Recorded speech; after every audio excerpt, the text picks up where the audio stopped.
High বন্ধুরা, আজকে আমি তোমাদেরকে একটা জিনিস দেখাবো। আমি থাকি নিউ টাউন সাপুরিতে। আজকে বিকালে একটু ঘুরতে বেরিয়েছিলাম নিউ টাউন বাস স্ট্যান্ডের দিকে। আর ঘুরতে যেতে রাস্তার মাঝখানে দেখলাম এত সুন্দর একটা ফুল গাছ আমি আগে কখনো দেখিনি। খুব সুন্দর দেখতে, যেমন ফুলটা সেন্টটাও তেমন খুব সুন্দর।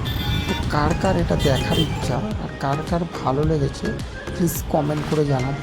আর কারা আসতে ইচ্ছা আছে, যাদেরকে আসতে চাও, যারা চেনো তারা এসে ঘুরে যাও নিউ টাউনে। আর যারা জানো না, আমার কমেন্ট বক্সে বলো, আমি অ্যাড্রেস ডিটেলসটা দিয়ে দেবো। টাটা। এত সুন্দর ভিউ আর এত সুন্দর লুক আমি আগে কখনো দেখিনি। দেখতে যতটা সুন্দর ততটাই ভালো লাগছে, মানে যত দেখছি তত মন ভরে যাচ্ছে।